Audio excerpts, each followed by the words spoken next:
Hi, everyone, and welcome back to the Divine Council mini-series. We are on lesson 6 today, already 6 weeks in, and quite honestly, we haven't even really scratched the surface. But this is what happens when you break things down into small, bite-sized pieces, or at least as small as I can possibly break it down. So over the last 5 weeks, we've covered quite a bit. We got down to the meat and potatoes right away in lesson 1, this concept of divine plurality and Yahweh creating other divine beings just as he created humans. Of course, we can't talk about good without talking about evil. So, lesson 2, we introduced this idea of the Satan and took a closer peek at what really happened in the garden in Genesis 3.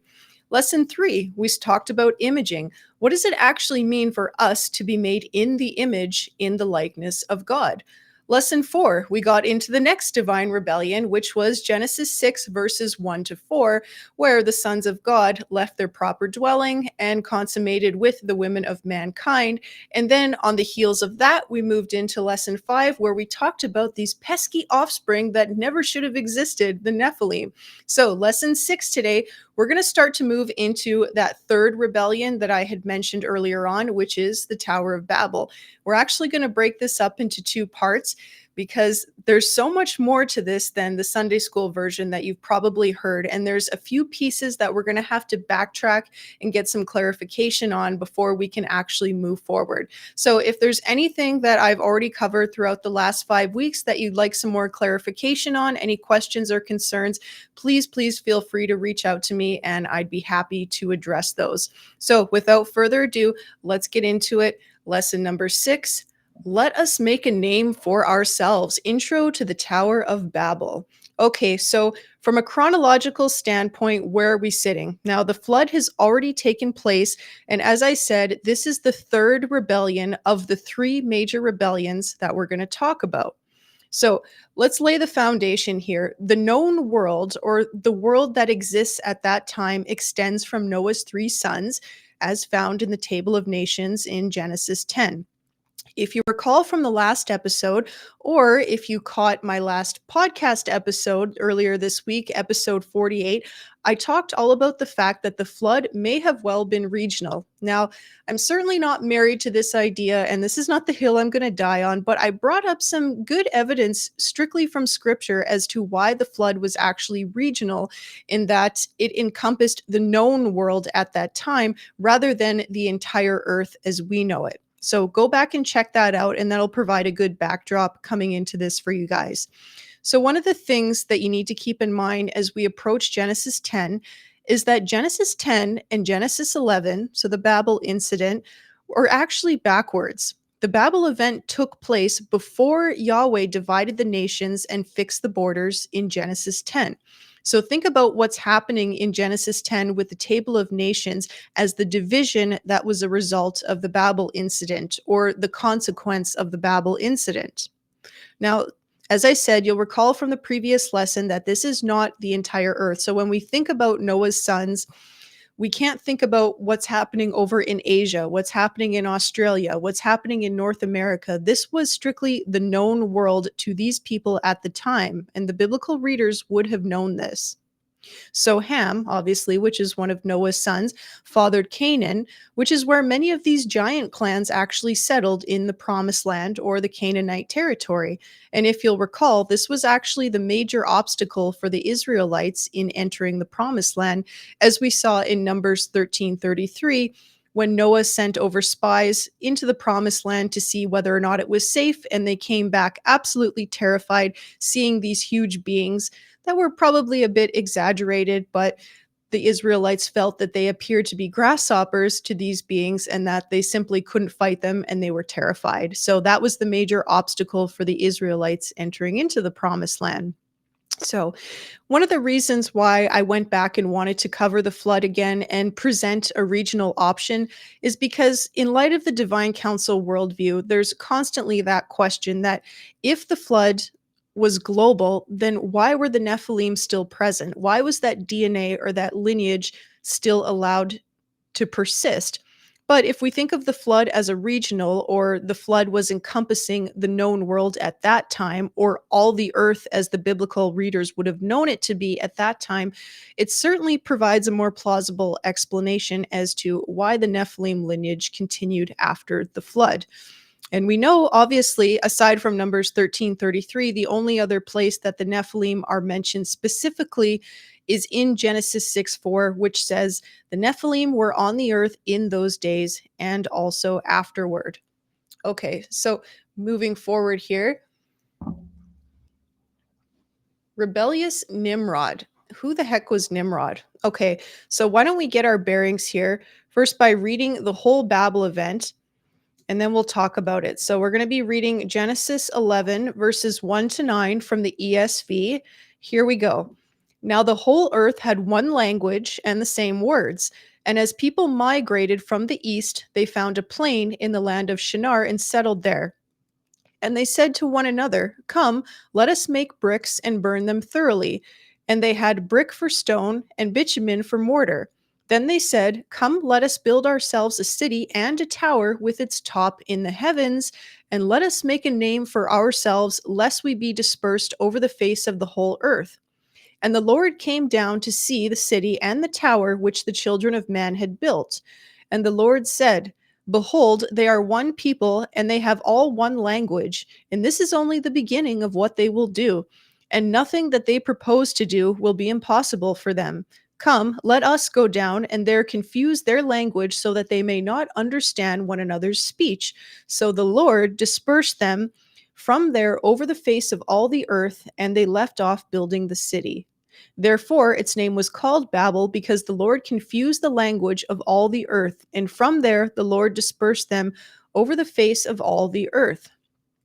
Okay, so to understand what they were actually trying to do at Babel, we need to first understand this deep meaning behind the phrase making a name for themselves, found in verse 4. That I want you to cling on to that, making a name, because for the duration of this episode, we need to investigate that, because this is something that was obviously skipped over when we heard about the Tower of Babel in Sunday school or we read about it in church. We really need to get our hooks into what does this actually mean? It doesn't just mean that this was a construction project. It went far deeper than that. There was something far more sinister going on here. So, going back to the Nephilim, as we know, they were described as mighty warriors, or men of renown, or literally men of the name. The name meaning Shem. Now, Shem is probably a familiar word. We'll get to that in a bit, but men of the name was literally what they were called. Now, what about this figure Nimrod? So, Nimrod is the one who rose up after the flood, whose name literally means rebellion, and he's also cast as one of these mighty warriors. He's called a Gibor in singular, or Gibborim if plural. Nimrod actually becomes the father of, or the forefather of, Assyria and Babylon, which should be a red flag there, since Assyria and Babylon both played a massive role in the destruction of Israel. In fact, let's go back to Genesis 10, and we'll read verses 8 and 9 there. So Cush fathered Nimrod. He was the first on earth to be a mighty man. So the first of these, the men of renown, the mighty warriors, literally men of the name. He was a mighty hunter before the Lord. Therefore it is said, like Nimrod, a mighty hunter before the Lord. So men of the name were the ancestors of the giant clans. They were the ones who were encountered by Moses and Joshua centuries later in their attempt to claim the promised land. And that, of course, is outlined throughout Numbers, Deuteronomy, and the book of Joshua. So the thing is, this language actually links the sin of Babylon back to the Genesis 6 events and the divine rebellion. So the Genesis 10 Nimrod description actually acts as a theological bridge between Genesis 6 and what happens after the Babel event. So as we move forward, let's dig into this name business a little bit further here and see what this is all about. So we need to understand the power of the name in general. We need to wrap our heads around this in order to understand what was truly happening at the Babel event. So, for those of us who are familiar with our Old Testament, scripture tells us that a name is more than just an identifying label. And when it comes to Yahweh specifically, the name holds great power and is connected to divine blessing and protection. For example, in Exodus chapter 23, verses 20 to 21, they're talking about the embodied Yahweh leading the Israelites, the power of God being in him. He is God. In fact, why don't we go ahead and take a look at that? Exodus chapter 23. We're looking at 20 and 21. This is the conquest of the promised land. Behold, I send an angel before you to guard you on the way and to bring you to the place that I have prepared. Pay careful attention to him and obey his voice. Do not rebel against him, for he will not pardon your transgression, for my name is in him. So, right there, we see this isn't just about a label. Whoever this angel of the Lord is, who we've identified as the embodied Yahweh, that second power in heaven, he doesn't just carry the name. It's not just a label. He is God. He has the power to pardon transgression, and we know that only God has the power to do that. So it is so much more than just a label. Now, if you fast forward to the New Testament in John chapter 8:58, when has his discourse with the Pharisees, he says, "Before Abraham was, I am." Now, this is a powerful statement because the Pharisees knew exactly what Jesus was talking about here. They were already mentally linking this back to Exodus 3:14 when Moses asks God's name and God says to Moses, "I am who I am." So this was a very powerful statement, and the Pharisees knew exactly what Jesus was linking back to when he said, "Before Abraham was, I am." So most of us are familiar with the fact that the Jews refer to Yahweh as Hashem, meaning the name, so as not to use his holy name of Yahweh. So literally they're using a third party word to refer to that holy name. They say Hashem, meaning they are referencing the name of Yahweh. So that word Shem as the name should be familiar to us, and we know that it holds great power. It's simply not just a label. So when we go back to Genesis 11:4, where we see that statement, let us make a name for ourselves, what's actually happening here is they are banding together. They are opposing Yahweh's mandate to disperse over the whole earth, rising up in rebellion against Yahweh and making some sort of great name for themselves. So the men of the name are attempting to rival Yahweh. And if we recall from earlier episodes, they now have certain skills. They're able to work with their hands. They understand sorcery, understand plant medicine. They understand how to craft weapons and all of these sorts of skills that were imposed on them by the Watchers. You'll recall that the Watchers were the 200 original sons of God that descended on Mount Hermon and taught humans these things, all sorts of things, how to work with their hands, spells, sorcery, wisdom, etc., in an attempt to band together and ultimately rival Yahweh. So before we can move forward in the Babel event, we need to go backwards a little bit and investigate this name business further, taking a pit stop in Sinai. Okay, so it is imperative that we understand the importance of a name or the name of Yahweh. In order to do this, we need to go back to the second command from Exodus 27, which says, "You must not bear or carry the name of Yahweh your God in vain, for Yahweh will not hold guiltless one who bears or carries his name in vain." Now, for the vast majority of the population, when they see "do not bear the Lord's name in vain" or "do not use the Lord's name in vain," they're thinking it means saying, "Oh my God." First off, God is not Yahweh's name. Secondly, this is not what the second command was referring to. So, for those of us who maybe had parents or grandparents who scolded us for saying, "Oh my God," their heart was in the right place, but that wasn't really the intention behind the command, which is where they're actually getting that from. So, has nothing to do with saying, "Oh my God," or using God's name as a curse word. And again, I'm not advising that you do that. It just doesn't fit the actual command or where that came from. So, what does this mean exactly? Obviously, a name itself can't be carried. So, what do we assume in this statement? Well, based on what we just talked about in terms of the Spirit of God or God Himself being in the name, we see a deep meaning behind this command. Now, it's no different than people on earth. They treat their own surnames in a very similar way. Don't tarnish whatever name it is, don't tarnish the last name. It's not the name itself that's precious. It's what they believe the name represents, whether that can be certain traits or leaving some sort of legacy. In God's case, the name represents God himself. So this would have been obvious to the Israelites, but likely not to a modern person, which is why kids are scolded for saying, "Oh my God, it's simply a misinterpretation of that commandment." So there's much more weight to it than that. All right. So speaking of such, let's look at the weight of the name. So, in the midst of the instructions in Exodus for building the tabernacle, in Exodus 28, we actually have very intricate instructions for the priest's garments. This is all happening in the midst of these instructions to the Israelites for building the tabernacle.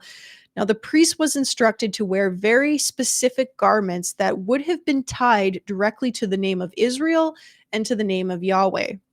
Many of us are familiar with the ephod, which is the apron made of gold threads, which was embedded with 12 precious stones, each representing one of the 12 tribes of Israel.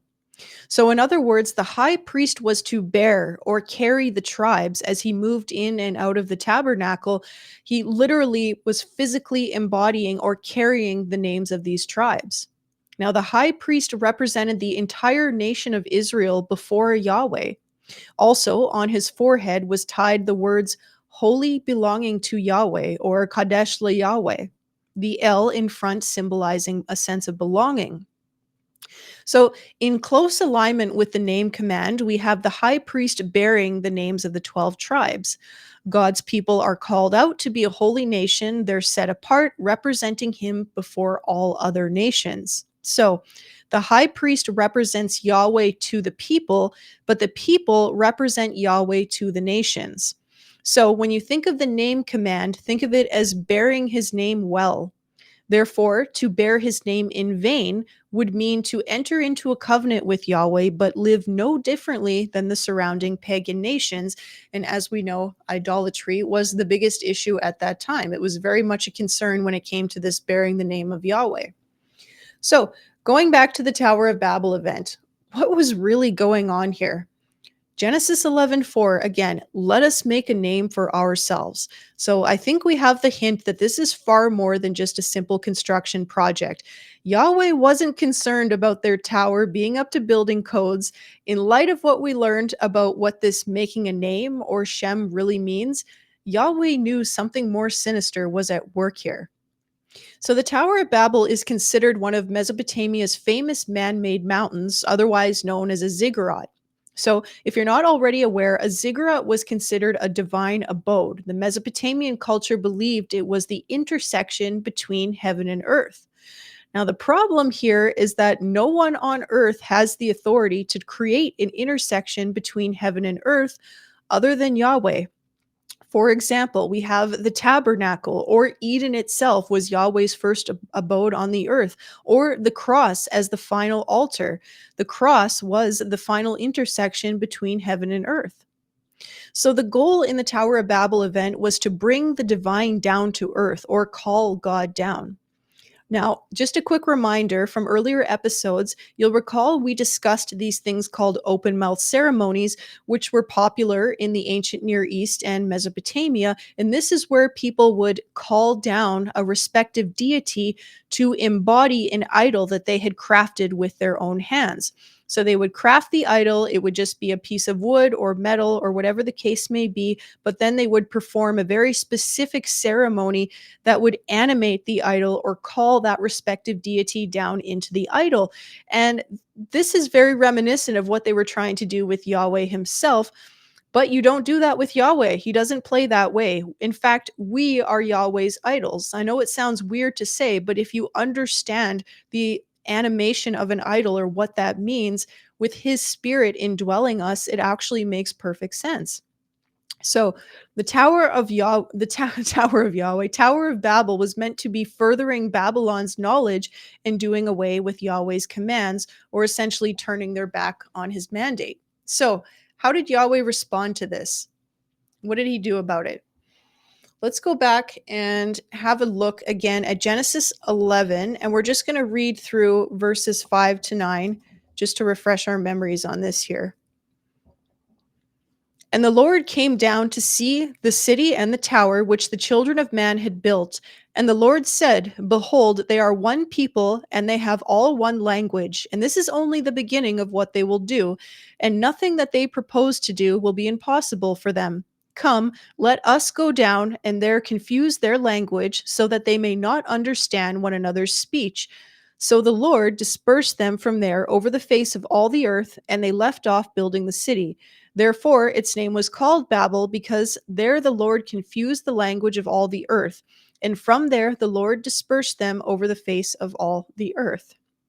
So, you might already have the wheels turning in your mind. This is very familiar divine plurality language here, reminiscent of Genesis 1:26, where Yahweh says, let us go down and confuse their language. If you think back to our lesson on imaging God, this sounds very much like when God was speaking to his divine council members, saying, let us make man in our image, after our likeness.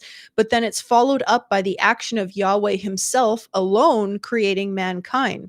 So God created man in his own image.